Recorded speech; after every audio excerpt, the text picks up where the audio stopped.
Tasmai Shri Gurave Namaha. Namo Vishnu Padaya Krishna Prasthaya Bhutale Srimate Bhaktivedanta Swami Nityananda. Namaste Saraswati Deve Gauravani Pracharini Nirvishesha Srinivadi Pasha Vedeshitani. Jai Shri Krishna Chaitanya Prabhu Nityananda Shri Advaita Gadadhara Srivas Adi Gaura Bhaktavrinda. Hare Krishna, Krishna Krishna, Hare Hare, Hare Rama, Hare Rama, Hare.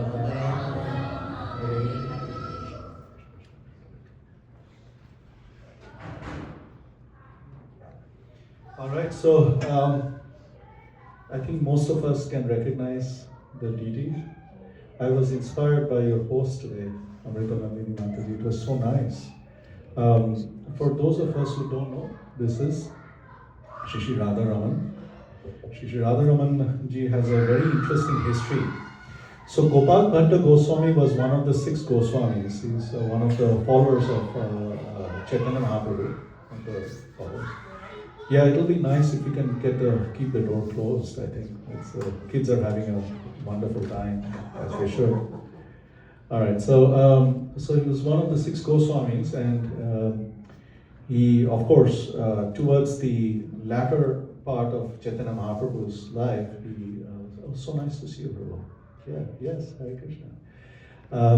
He associated, Gopal Bhatta Goswami associated with Chaitanya Mahaprabhu, but it wasn't an association for a very long duration. So when Chaitanya Mahaprabhu left, Chaitanya Mahaprabhu had given some pieces of his clothing to Gopal Bhatta Goswami, and he would keep this clothing on a pide. Pide is like a wooden wooden stool, small stool, and he would keep it over there and he would worship them. Okay, and when Chaitanya Mahaprabhu, of course, he had already left at that time, and Gopal Bhatta Goswami would lament that, oh, I wish I had the association of Mahaprabhu. I had more association of Mahaprabhu. So in his dreams, Mahaprabhu came and said, like, well, if you want my association, go to Nepal. And so he goes over there and he takes a bath in the river. And when he lifts his kamandal, his, I don't know what you call it, like a water pot. And over there, inside the kamandal, there are some shaligram stilas. Okay? And he puts the shaligram stilas back in the river, and again he lifts that, and again he sees that there are some shaligram stilas in that pot. And so when this happens a 3rd time, he takes this as the will of the Lord. So he brings the shaligram stilas home, and that's where he starts worshipping them. And so he was worshipping them for some time, and then a very rich merchant came to his place and said that, and offered him some nice clothing, very beautiful clothes. And he was like, I don't have deities for the clothes, so you please give it to somebody who has, deities with hands and feet and so on and so forth. So I can't put them around my shaligram stila. So the merchant insisted very much, and so he kept the clothes. And then he had this desire manifest in his heart that, my dear Lord, I wish I had a beautiful deity form in which, I could dress the deity with these wonderful clothes which I got. And so Krishna fulfills the desires of his pure devotees. And so then next day he goes for a bath, and once he comes back, he sees that his Shaligram Shilas have manifested into this beautiful deity, Shri Shri Radharaman. So this is one of those must-visit temples in Vrindavan. If you go, were you able to go there, Aparna? You were able to go. It's a beautiful temple. And so anyway, so this is a very, very brief history of Radharamanji, and I was wonderfully inspired by you, Mataji, Amritanandini Mataji. All right, so today we are here to talk about Annaprashan. I was asked to keep this lecture under 2 hours. Is that still okay? Okay. Yeah, we don't want the Muhurat to get over. All right, so we'll keep it really short. I know the quality of the image is not that great. The image was actually this small, so I had to extend it to fit the slide. But I'll read it out, read some of these things. So there are actually 40 Samskaras, which were predominant in ancient Vedic culture or Hindu culture, so to speak. And out of which there are the 16 prominent Samskaras, which are mentioned in Manusmriti. And obviously, if you go through these, you'll realize that we follow only a very, very few in today's day and age. Okay, so it begins with, so there is the ones on yellow on the top, these are basically pre-birth samskaras. So one is called as the Garbhadhan Samskara, which is before conception. You pray to the Lord and you basically say that, my dear Lord, a child is about to enter our life, a wonderful soul is about to enter our life.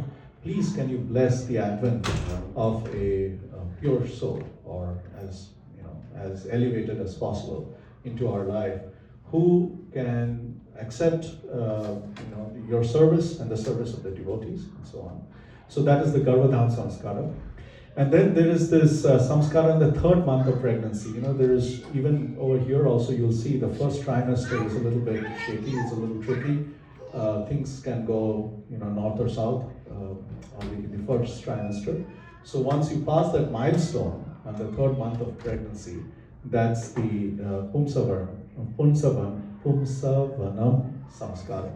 Okay, and then you have just prior to the birth, around 8 months or so, you have, this is called as the Srimantam, which in the Western world is called as the baby shower. Okay, so you see these concepts were there even in our Shastra, the concept of the baby shower. So, but essentially now it's become a little bit more commercialized, maybe, I don't know. But the general idea was, at that point of time, in those days, childbirth was not that simple. It was very difficult. There was a lot of, it can go in various different ways, childbirth. And so for the protection of the mother and for the protection of the child, this Srimantam ceremony, or this Srimantam Samskara is performed. Then the ones you see in green are once the child is born, but before the child goes to school. Okay, so the first one is called Jatakarna. This is for the intellectual development of the child. So when the child is just born, there is, in different cultures, there is something called a Shashti Puja or whatever in various cultures and so on and so forth. But the origin over there was the Jatakarna. And then, of course, the Namakarna. So you give the Nam, you give the child's name. And nowadays you have to give the child's name before you come out of the hospital or something like that, right? But over there, I think people would wait for 15-20 days, and they would consult an astrologer. Oh, the name must begin with whatever, J or K. Like, oh, where will I find a name for J or whatever? Jatayu. No, I don't. Okay. So anyway, sorry. So that is the Namkarna. And then today we are celebrating the next, Nishkamana. I forgot to mention this. The Nishkamana is taking the child the first time out of the house. This happens around the 21-day period. It's even prevalent in today's culture. So you go, you offer different types of rituals are performed, sometimes puja, sometimes other things as well.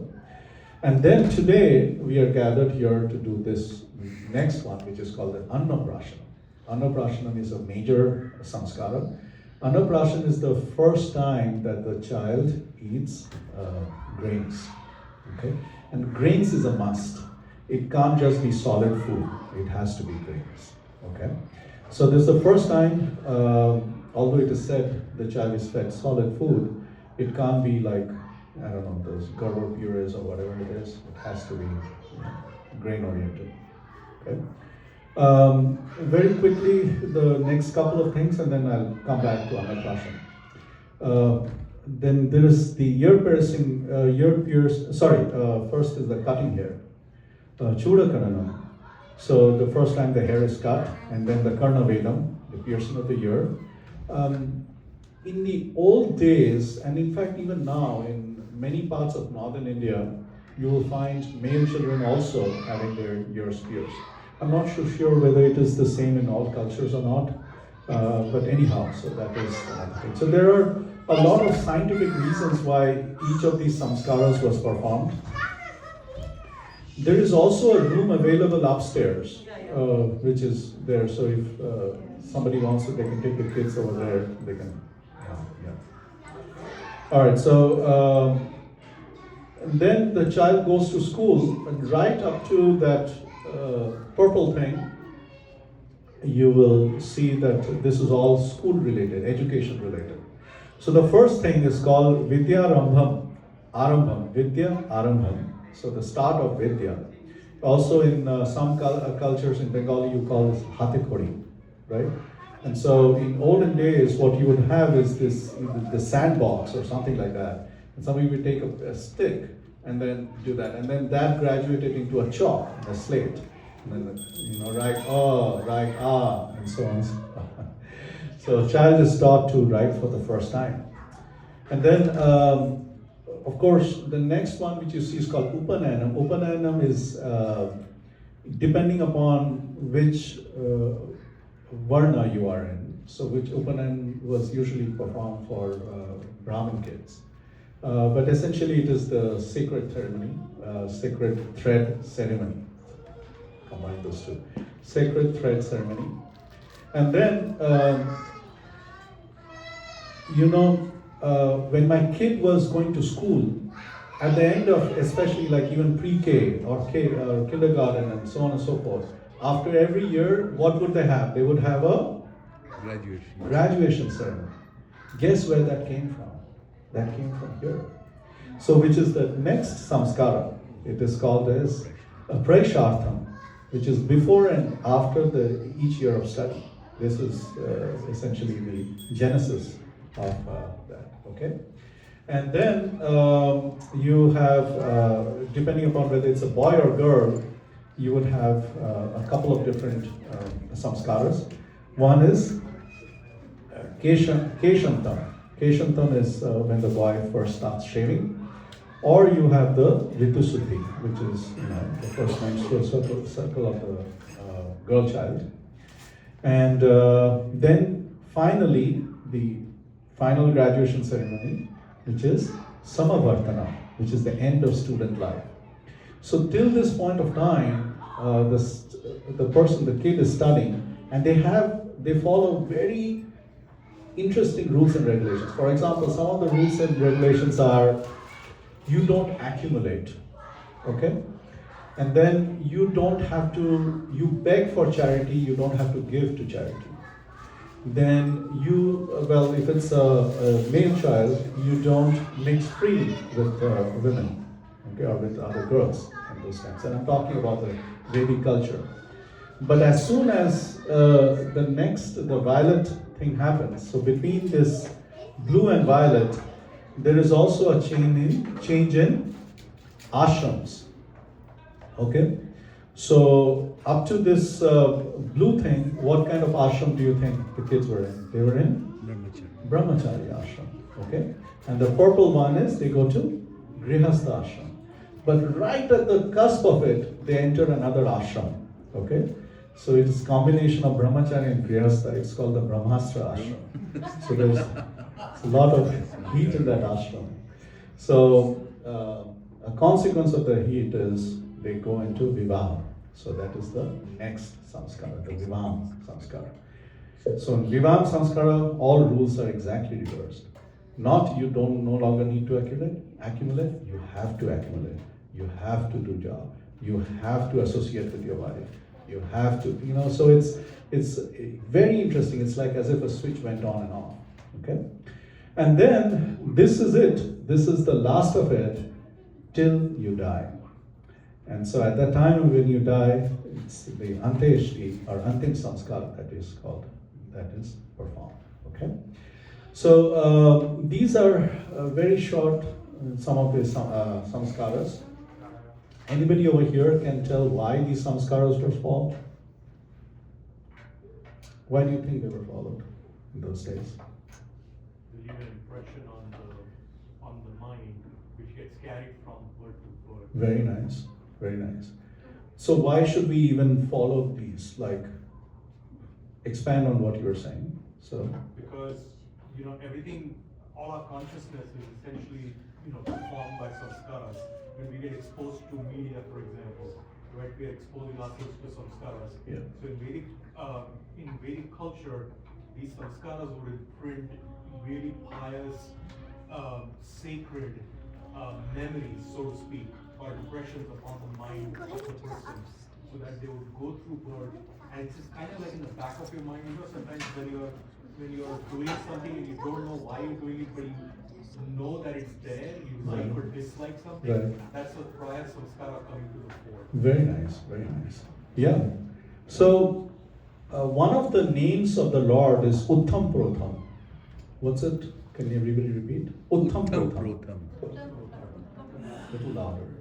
Uttam Protham. Uttam Protham. Yes. Uttam Protham, for those who know, it means crisscross. Okay? So which is a very interesting name to give to the Lord. How can you call the Lord crisscross? I mean, that doesn't even make any sense. So the Lord is called crisscross because what is crisscross? What is crisscross? What is crisscross? Come on, guys. I'm sorry? Exactly. Fabric. Fabric is crisscross, right? So the Lord is there, is called Uttam Protham because He's there in the fabric of our lives. Okay?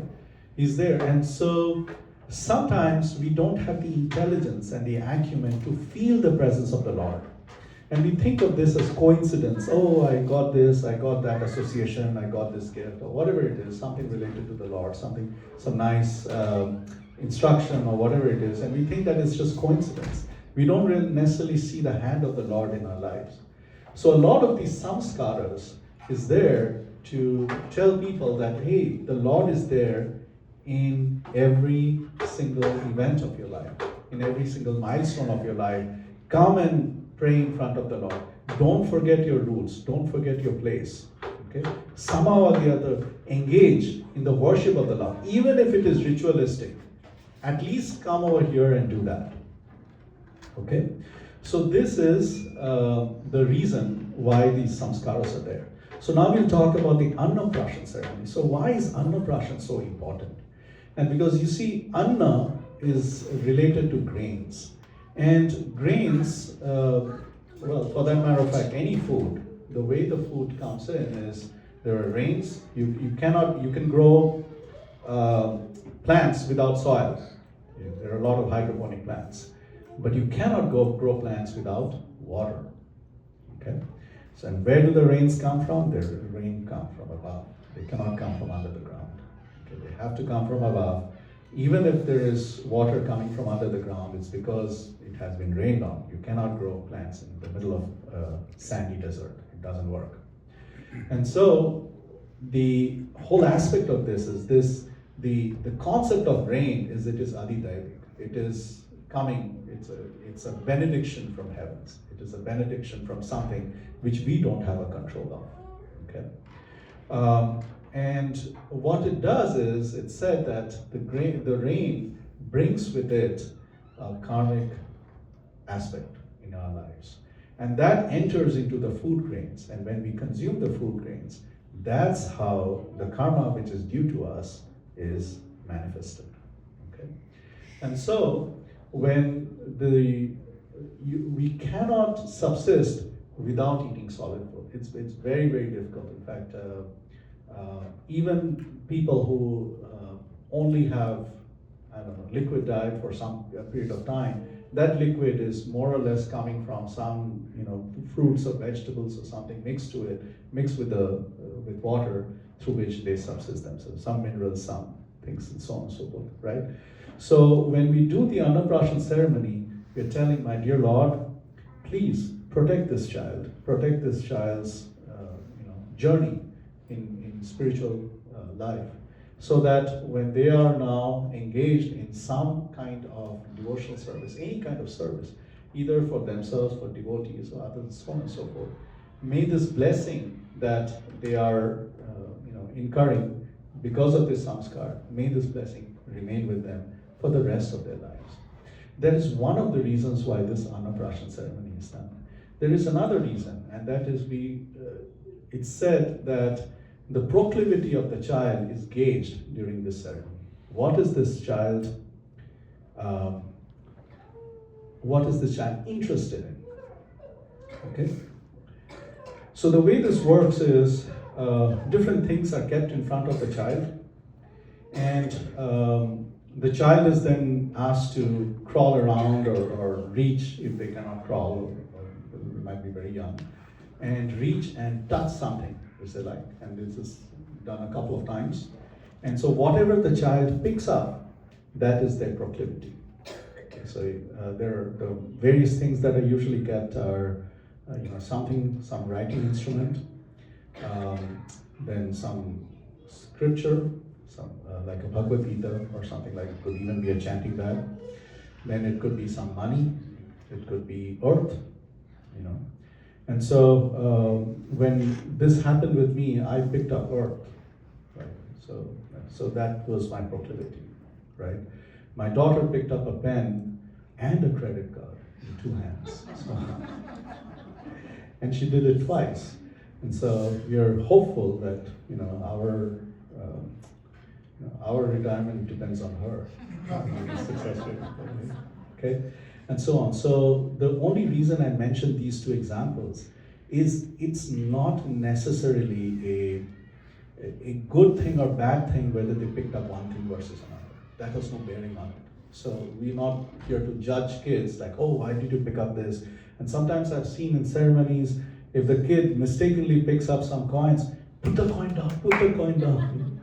And pick up the Bhagavad Gita. No, nothing, none of that. So we'll let the kid be the kid, and we will cheer on regardless. Okay? So we'll talk a little bit more, maybe 5-6 minutes more. And I was thinking, what should I talk about for Annaprashan ceremony? So why not we talk about the prasadam prayers?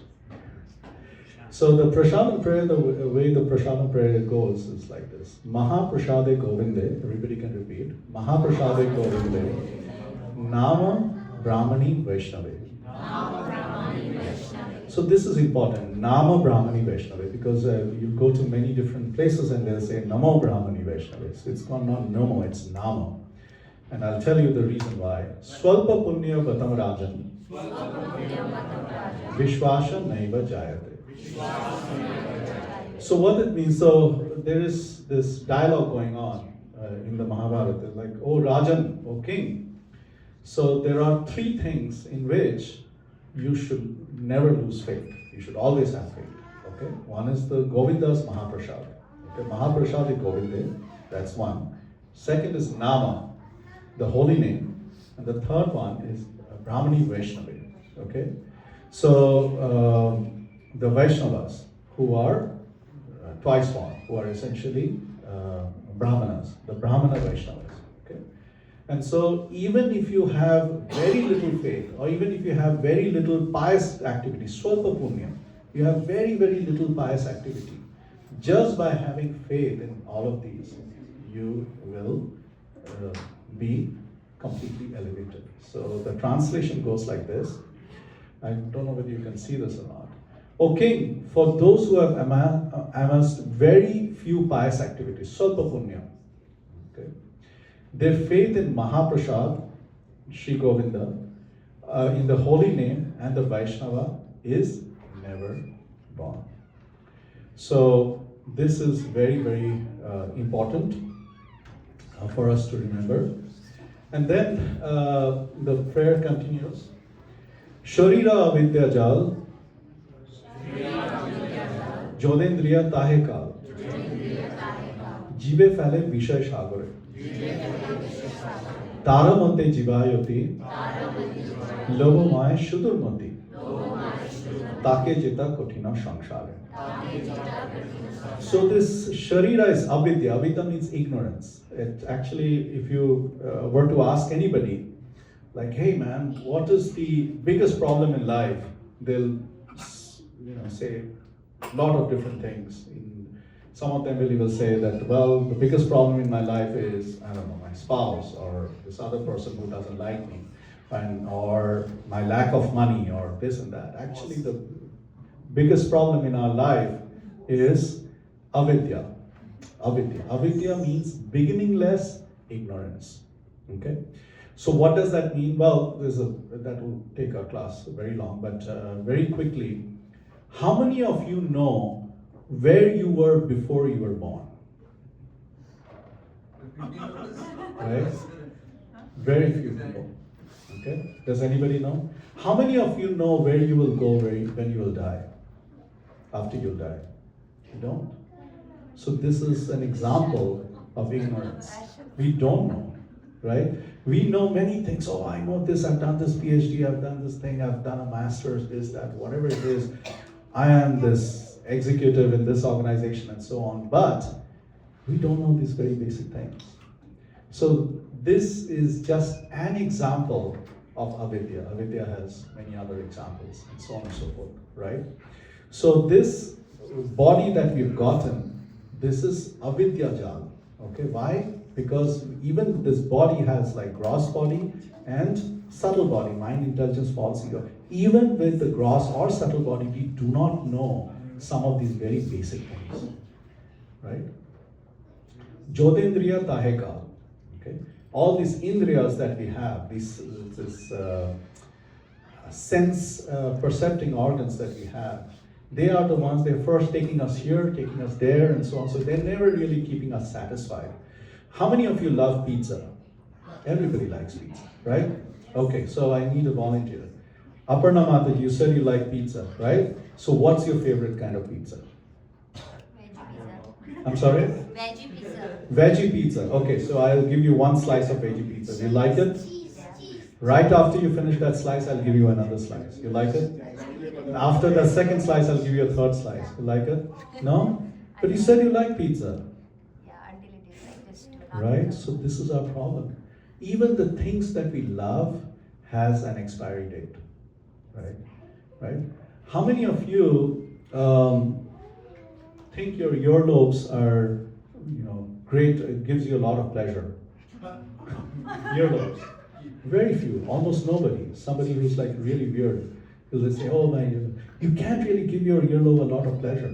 Okay? But how many ways can you give it pain? Well, you can pinch it, you can pull it, you can twist it, you can poke it, you can burn it, there are so many different ways that you can give your. So this is our body, okay?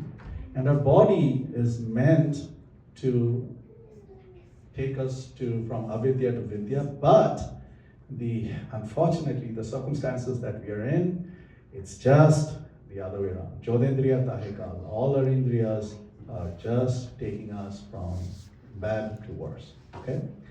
And jive phale vishashara, all these jivas, we are all jivas. These indriyas, they put us into this ocean, the sagar of vishaya. Vishaya means nothing but materialistic ocean, okay? Taro monte jivayoti.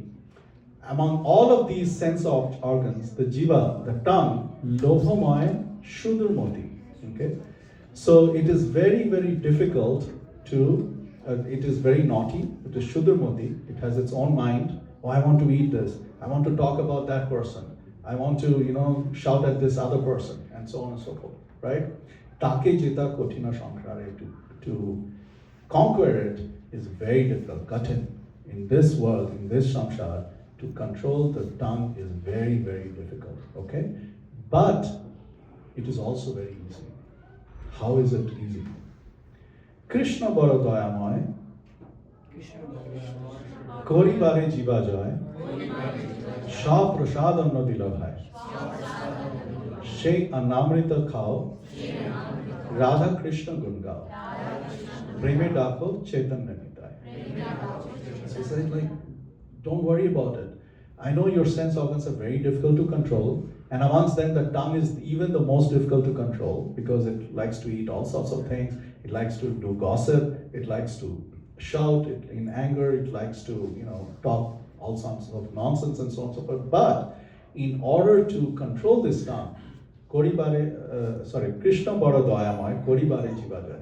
Krishna is so dayamay, so merciful that to conquer this jiv, koribare jivajay, he gave something. He said, Swa prasadam nutilavai. He said, I have given prasad, okay?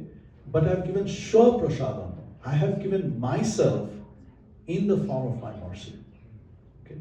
So how is that possible?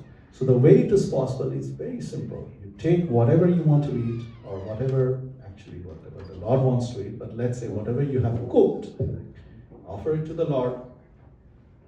Let him eat in peace for some time. Okay, let them eat in peace. And after some time, he said, my dear Lord, thank you for this prasad.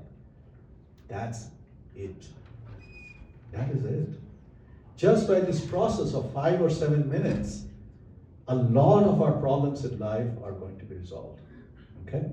And now you accept that prasad. Shra prasadam vadirabai. She anamrito khao. So now eat that. Okay? And Radha Krishna Gurgao. Okay? Praise the Lord. My dear Lord, you're so merciful. You've given me something that otherwise I could not have gotten it myself. I can go get food from outside, but I cannot get your mercy. I cannot get prasad until unless I offer it to you. Right? And so therefore, my dear friends, my dear devotees, be careful where you eat and so on and so forth. I won't go into too many parallels out there. But whatever is possible for you to cook, acceptable food to cook and offer to the Lord, try your best to do that. Okay? Because that is going to help us a lot. Okay? And after getting that, we praise the Lord. My dear Lord, not only have you given it to me, you've also given me the ability to accept it. Right? There is this Hindi saying, "Dane dane pe likha hai, aane wale ka naam." Right? If it's not in your destiny, you're not going to be able to eat it. It's as simple as that. Okay? And sometimes you'll have these elaborate prasadams. And so there is this wonderful friend I have in Louisville, where I go, Kulapati Madhav Prabhu. And we have this great feast always. And I see him and he's eating like this salad and so I'm like, why are you not having this feast? Prabhu, I have this ailment and that, and my doctor said I cannot have this and so on and so forth. Like, see, this is the thing. If the Lord doesn't will it, you won't even be able to accept it. It's as simple as that. So Radha Krishna Gurgaon, my dear Lord, you are so merciful. Okay? Preme Dako, with love, call out Chaitanya Nitai. Why Chaitanya Nitai? Why Preme Dako Chaitanya Nitai? Jainima, Jainita. Why Chaitanya Nitai? Yes, initiated devotee. Why Chaitanya Nitai? Because He's the only merciful incarnation. Yeah. Because he can give us something which Krishna cannot give us. What can Krishna not give us? Love for Krishna. Krishna cannot give us love for Krishna. Why can he not give us love for Krishna? Why can he not give us love for Krishna? So I've heard the great teachers say that God knows everything, but he doesn't know how wonderful, sweet, and great he himself is, and how to love himself. Prabhu, can you give me a diamond ring right now? I don't have it. Exactly. That's why he can't give it. He doesn't have it. He just doesn't have it. So Krishna cannot give us Krishna prem because Krishna doesn't have Krishna prem. You cannot give what you do not have. Who has Krishna prem? The devotee of Krishna has Krishna prem. And who is the topmost devotee of the Lord? Shri Krishna is Srimati Radharani. And Chaitanya Mahaprabhu is the devotee who came, or well, actually, the Supreme Lord who came in the mood of Srimati Radharani as the Lord's most intimate devotee. So therefore, we call out Premedako Chaitanya. So we should stop there, right? And why Nitai? Why Nitai? Sorry? He is real Guru, and therefore He will give us love for Krishna. he will give us love for Krishna. Okay? Alright, but we just said that Chaitanya Mahaprabhu will give us love for Krishna. He will give us the knowledge. Yeah. He will. Okay. So it's like this. It's. I don't know whether this example still holds true or not, and if it doesn't, then forgive me for it. At some point of time, I remember we had gone, I don't remember exactly which year, maybe 15, 20 years ago, to this Hershey's chocolate factory, right? And they were making all these chocolates. And you cannot buy chocolate over there. It's just the most absurd thing. If you want to buy chocolate, you have to go to the retail store. Or they have a storefront where a shopkeeper is there or whatever, and only there you can buy it. You cannot buy it. In front of you, there are thousands of pounds of chocolates being manufactured, but you can't buy it over there. For that, you have to go to somebody who's manning the store. The one who mans the store for Krishna Prema is Nityananda Prabhu. So if you want the Krishna Prema that Chaitanya Mahaprabhu is freely distributing, it's still free, but you have to go through. You have to go to the shopkeeper. You have to go to Nitai. And therefore, Premedako Chaitanya. Okay? Chaitanya. So we'll stop over here. Any questions or comments from anyone about anything? Yes? I just wanted to add that it's very important to note that we don't offer Krishna impure items. Yes. We have to educate ourselves what to offer to the Lord. Yeah. So it must be vegetarian, it must be cooked in pure consciousness with a clean body, and also no onion, no garlic, because often people no meat items are listed, no onion, garlic. Yeah. So the criteria is sattvic food. That's what we offer. Onion, garlic are just part of it. There are other things as well which are non-sattvic, which could be vegetarian. So we offer the Lord sattvic food. So can anybody tell me why we offer the Lord sattvic food? What is the reason for that? Everything belongs to the Lord, so we should be able to offer everything to the Lord, right? What? Because different foods, they are in the different modes or Modes don't affect the Lord. Correct, but Yeah. they are Krishna specifies in Gita what can be offered to him. Yes. Maybe, maybe not. Patram Pushpam Phalam Toyam, you have to stretch it really a long way to get there. Build on that. You're getting there. So why sattvic? Yes. It influences our thoughts and behavior, Yes. and we need to actually rise above the mode of goodness to be Yes. positives. Yes. That is the most important reason why we offer the Lord sattvic food. Because at the end of the day, the Lord blesses that food for our benefit. It's not for the Lord's benefit. Lord doesn't need that food. The food is, the prasadam is for our benefit, right? And it's like this, your kid comes and says that, my dear dad, here's a nice apple or an orange, can you peel it or cut it for me and I'm going to consume it. Like, sure, here you go, okay? Now, the kid comes and says like, oh, my dear dad, here's some alcohol. Can you pour it in a glass and give it to me? So I'm not going to do that for you. I'm not going to accept that because it's not good for you. Or here's a pack of cigarettes.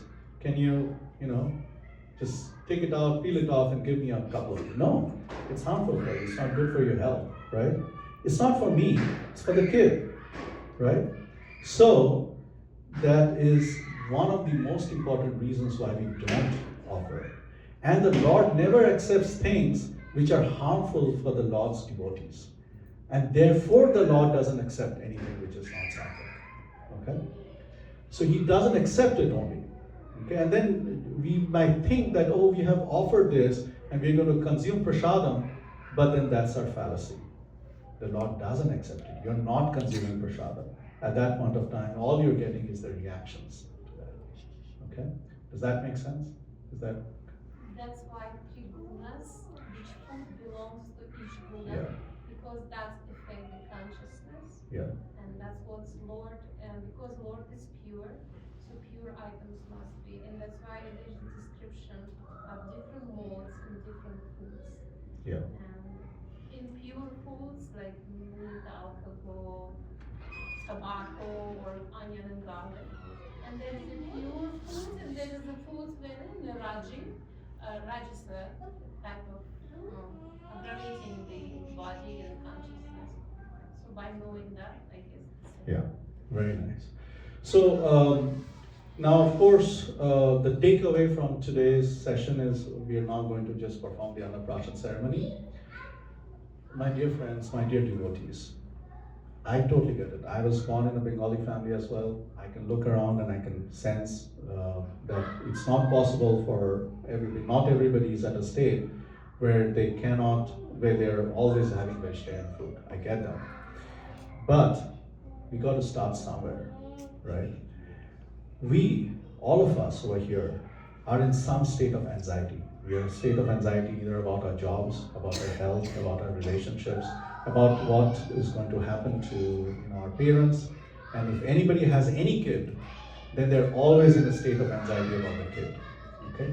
At some point of time, we have to tell ourselves that we deserve something better. Somehow or the other, to come out of this constant state of anxiety. And the only way that we can get out of this constant state of anxiety is by completely surrendering into what is our element, what is our swarup, right? Which is so jiver swarup hai, our swarup, our natural constitutional position, Swarupa Nitya Krishna Das, to be the complete servant of the Lord. Until and unless we get to the point of realization and acceptance, this state of unhappiness and anxiety are going to constantly remain.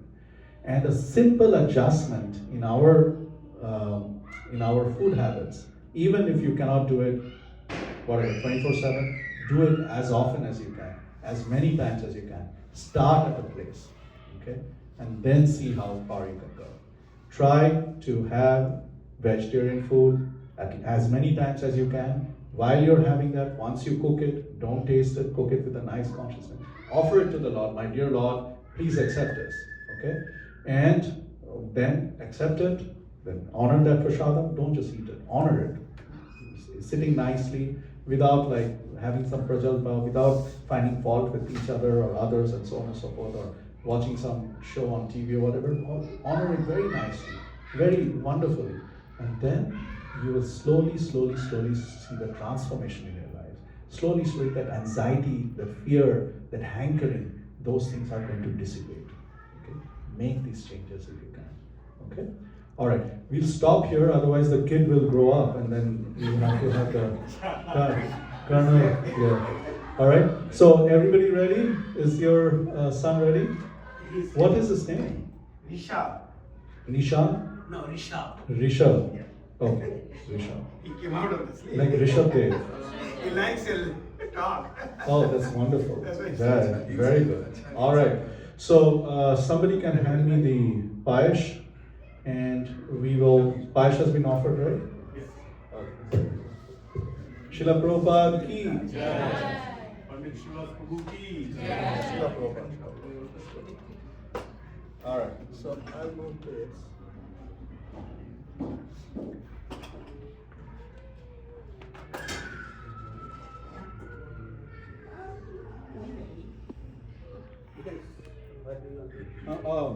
Well, we could, wherever the kid is comfortable. I think the kid will be comfortable over here. Yeah.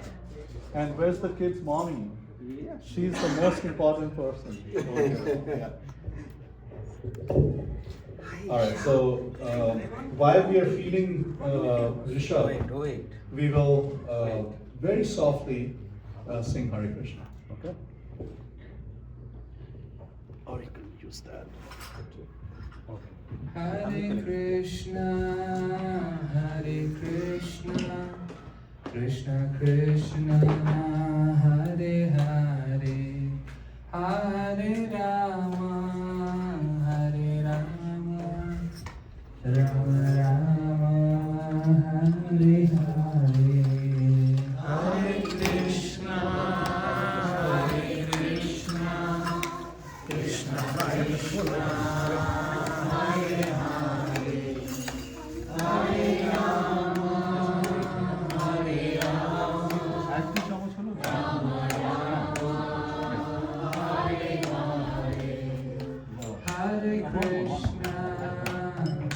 Krishna, Krishna Krishna, Hare Hare, Hare Rama, Hare Rama, Rama Rama, Hare Hare. Hare Krishna, Krishna Krishna, Hare Hare, Hare Rama, Hare Rama, Rama Rama, Hare Hare. Hare Krishna, Krishna Krishna, Hare Hare, Hare Rama, Hare Rama, Rama Rama, Hare Hare. Hare Krishna, Krishna Krishna, Hare Hare, Hare Rama, Hare Rama, Rama Rama, Hare Hare. Hare Krishna, Krishna Krishna, Hare Hare, Hare Rama, Hare Rama, Rama Rama, Hare Hare. Hare Krishna, Krishna Krishna, Hare Hare, Hare Rama, Hare Rama, Rama Rama, Hare Hare. Hare Krishna, Krishna Krishna,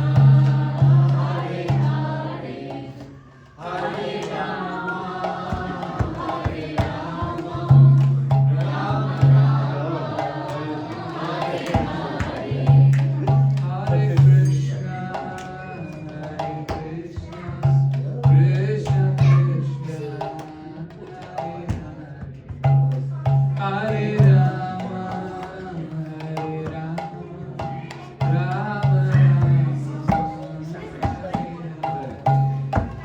Hare Krishna, Krishna Krishna, Hare Hare, Hare Rama, Hare Rama, Rama Rama, Hare Hare. Hare Krishna, Krishna Krishna, Hare Hare, Hare Rama, Hare Rama, Rama Hare Krishna, Krishna Krishna, Hare Hare, Hare Rama, Hare Rama,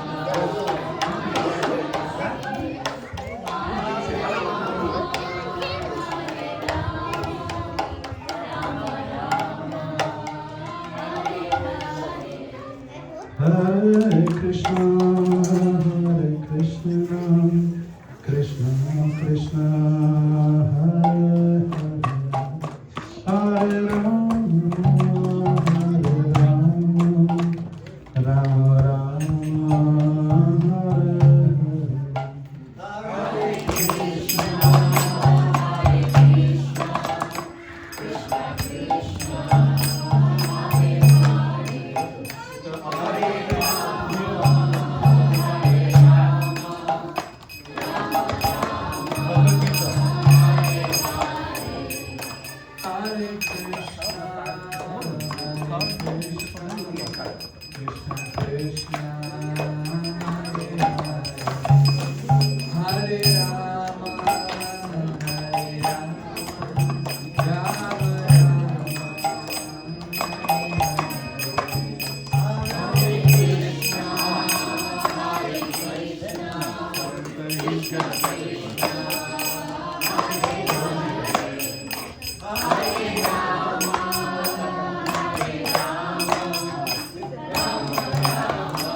What is it? The money?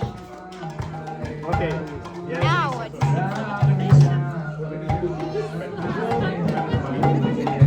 The good guitar.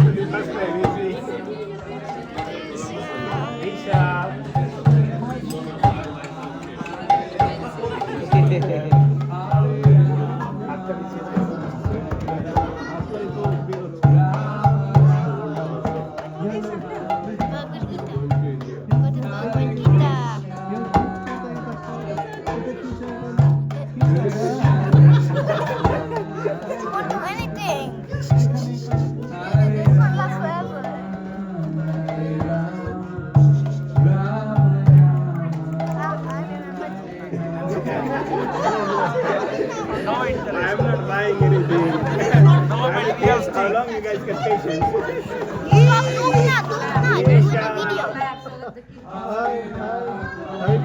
Hello, take the Bhagavad Gita. Hello, Bhagavad Gita. That's the Bhagavad Gita. Bhagavad Gita. Bhagavad Gita. How are you? Bhagavad Gita?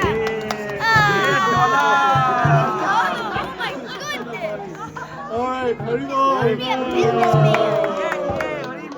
Thank you. Just a Okay. dollar. So,